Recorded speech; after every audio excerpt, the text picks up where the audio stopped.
এই কাজটা শুধু গাড়ি চালানো না, প্রতিদিন একটা নতুন কিছু দেখার সুযোগ। আজও রাস্তায় আছি, আজকের গল্পটা শুরু হচ্ছে এখান থেকেই।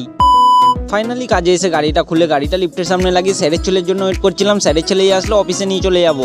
ফাইনালি স্যারের ছেলেকে অফিসে ড্রপ করা কমপ্লিট হয়ে গেল। এখন আমি গাড়িটা নিয়ে চলে যাচ্ছি স্যারের অফিসে। তারপরে অফিসে এসে গাড়িটা পার্কিং করে গাড়ি থেকে ব্যাগটা নিয়ে এখন আমি চলে যাচ্ছি স্যারের অফিসে ব্যাগটা দিতে। ফাইনালি স্যারকে ব্যাগটা দেওয়া কমপ্লিট হয়ে গেছে। তারপরে আমি অফিস থেকে 2 বোতল জল ভরে এখন আমি চলে যাচ্ছি গাড়িতে। আর গাড়িতে এসে বসতে না বসতে স্যারের ফোন চলে এসেছিল।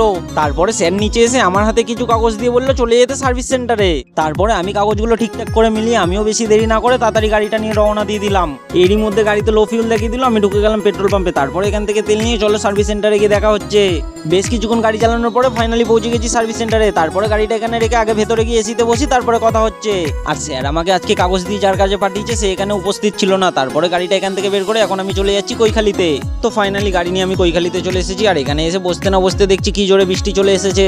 আর এখন সময় সন্ধ্যে 6টা। তারপরে ম্যাডাম এসেছিল, ম্যাডামকে নিয়ে বাইরের কিছু কাজ মিটিয়ে তারপরে ম্যাডামকে নিয়ে কৈখালিতে চলে এসেছি। আর এখন গাড়ি গ্যারেজ করা কমপ্লিট। এখন আমি চলে যাবো বাড়ি। দেখা হচ্ছে নেক্সট ব্লগে। Tata bye.